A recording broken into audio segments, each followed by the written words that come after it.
ಈ ರಾಜಕಾರಣಿಗಳ ದುರಹಂಕಾರಕ್ಕೆ ದರ್ಪಕ್ಕೆ ಲಿಮಿಟೇ ಇಲ್ಲ ಅನ್ನೋದಕ್ಕೆ ಈ ಸ್ಟೋರಿ ಕೂಡ ಒಂದು ಎಕ್ಸಾಂಪಲ್. ಬೈಕ್ನ ಜೋರಾಗಿ ಓಡಿಸಿದ್ದಕ್ಕೆ ಕೈ ಮುರಿದು ಹಾಕಿದಾನೆ ಬಿಜೆಪಿ ಮುಖಂಡ ಒಬ್ಬ. ಬೈಕ್ ಜೋರಾಗಿ ಓಡಿಸಿದ್ದಕ್ಕೆ ಕಬ್ಬಿಣದ ರಾಡ್ನಿಂದ ಹಲ್ಲೆ ಮಾಡಿದಾನೆ. ಚಿಕ್ಕಮಗಳೂರು ಜಿಲ್ಲೆ ಅಜ್ಜಂಪುರ ಪಟ್ಟಣದಲ್ಲಿ ಈ ಘಟನೆ ನಡೆದಿದೆ. ಮೊಹಮ್ಮದ್ ಝೈದ್ ಮೇಲೆ ಸಂತೋಷ್ ಮಾಳೆ ಅಟ್ಯಾಕ್ ಮಾಡಿರೋದು. ಮೈ ತುಂಬಾ ರಕ್ತ ಹೆಪ್ಪುಗಟ್ಟೋ ತರ ಹೊಡೆದಿದ್ದಾನೆ.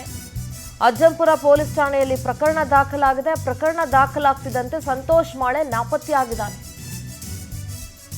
ಕೈ ಮುರಿದು ಹೋಗೋ ಮಟ್ಟಿಗೆ ರಕ್ತ ಹೆಪ್ಪುಗಟ್ಟೋ ಹೊತ್ತಿಗೆ ಹೊಡೆಯಕ್ಕೆ ಧೈರ್ಯ ಇದ್ದ ಅವನಿಗೆ ಪೊಲೀಸರ ಕೇಸನ್ನ ಫೇಸ್ ಮಾಡಕ್ ಧೈರ್ಯ ಇಲ್ವಾ?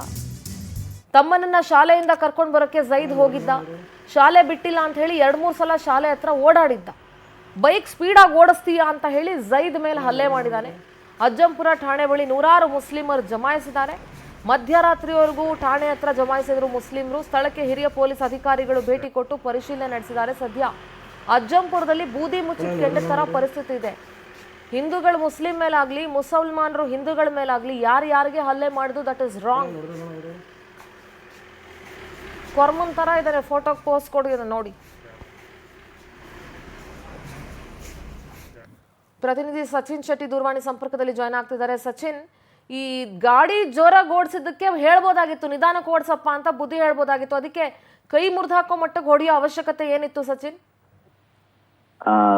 ಖಂಡಿತ ಸಿಂಧೂರ, ಚಿಕ್ಕಮಗಳೂರಿನ ಅಜ್ಜಂಪುರದಲ್ಲಿ ನಡೆದಂತಹ ಈ ಘಟನೆ ಏನೋ ತನ್ನ ತಮ್ಮನನ್ನ ಶಾಲೆಯಿಂದ ಕರ್ಕೊಂಡು ಬರ್ಲಿಕ್ಕೆ ಹೋದಂತ ಸಂದರ್ಭದಲ್ಲಿ ಶಾಲೆಯನ್ನ ಬಿಟ್ಟಿರ್ಲಿಲ್ಲ. ಹೀಗಾಗಿ 2-3 ಬಾರಿ ಕೈದ್ ಏನ್ ಮಾಡ್ತಾನೆ, ಆ ಒಂದು ರಸ್ತೆಯಲ್ಲಿ ಓಡಾಡ್ತಾನೆ. ಹೀಗಾಗಿ ರಸ್ತೆಯಲ್ಲಿ ಓಡಾಡುವ ಸಂದರ್ಭದಲ್ಲಿ ಈತ ಬಹಳ ಸ್ಪೀಡ್ ಆಗಿ ಹೋಗ್ತಿರ್ತಾರೆ. ಅದನ್ನ ಮೊದಲ ಬಾರಿ ಪ್ರಶ್ನೆ ಮಾಡ್ತಾನೆ. ಪ್ರಶ್ನೆ ಮಾಡಿದ್ರು ಕೂಡ ಈ ಕೈದ್ ಮತ್ತೆ ಅದೇ ರೀತಿ ಏನು ಬೈಕ್ ಅನ್ನ ಜೋರಾಗಿ ಚಲಾಯಿಸ್ತಾರೆ. ಆ ಒಂದು ಸಂದರ್ಭದಲ್ಲಿ ಏನು ಆರೋಪಿ ಇದ್ದಾನೆ, ಆತ ಕೈದ ಮೇಲೆ ಹಲ್ಲೆ ಮಾಡಿರ್ತಕ್ಕಂಥದ್ದು. ಅದು ಕೂಡ ಕಬ್ಬಿಣದ ರಾಡ್ ನಿಂದ ಆತನ ಮೇಲೆ ಮನಸೋ ಇಚ್ಛೆ ಹಲ್ಲೆ ಮಾಡಿರ್ತಕ್ಕಂಥದ್ದು. ಸಂತೋಷ್ ಮಾಳೆ ಹಲ್ಲೆ ಮಾಡಿದಂತ ವ್ಯಕ್ತಿ.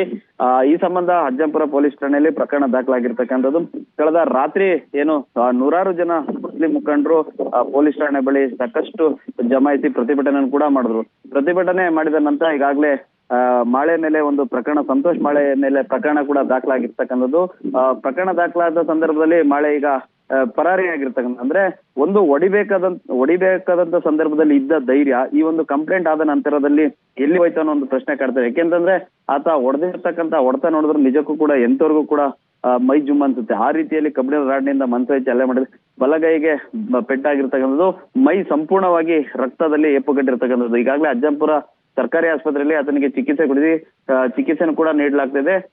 ಸ್ಥಳಕ್ಕೆ ಕಳೆದ ರಾತ್ರಿನೇ ಹಿರಿಯ ಅಧಿಕಾರಿಗಳು ಕೂಡ ಭೇಟಿ ನೀಡಿ ಯಾವುದೇ ರೀತಿ ಅಹಿತಕರ ಘಟನೆ ನಡೆಯದಂತೆ ಪೊಲೀಸರು ಕೂಡ ಮುಂಜಾಗ್ರತೆ ಕ್ರಮ ವಹಿಸಿರ್ತಕ್ಕಂಥದ್ದು. ಈಗಾಗಲೇ ಆರೋಪಿ ಸಂತೋಷ್ ಮಾಳೆಗೆ ಪೊಲೀಸರು ಒಟ್ಟು 4 ತಂಡವಾಗಿ ಆತನನ್ನ ಹುಡುಕ್ತಾ ಇರ್ತಕ್ಕಂಥದ್ದು. Sindhura. All right Sachin, thank you ನಿಮ್ಮೆಲ್ಲ ಡೀಟೇಲ್ಸ್ಗಾಗಿ.